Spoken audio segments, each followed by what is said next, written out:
Yeah, it's your boy Danny J. Quick, and I'm here with Kyron Silva.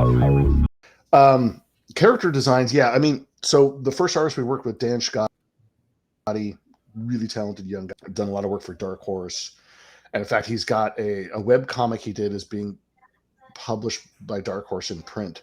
It's called Lavender Jack. Lavender Jack, and it's not his first professional uh, job in for Dark Horse, but really talented guy, but he didn't know anything about wrestling. So we got a lot of these old school. I used to have a big box of like wrestling magazines from the 70s and 80s, those old things, right? And we had to be pretty specific.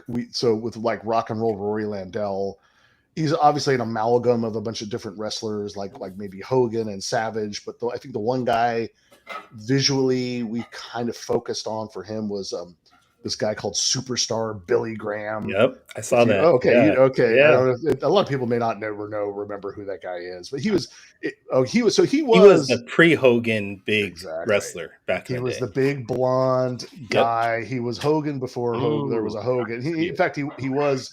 I think a lot of people say it. Yeah, I think he was champ. I think back at that time it was known as WWWF. Yes, which then became WWF and now WWE. But Superstar Billy Graham was the champ for Vince McMahon Sr., I think. Yeah, and was kind of he was kind of like a Savage Hogan character. But people back then sort of didn't get it. He was like a little ahead of his time. They're like, 26-inch pythons. Yeah.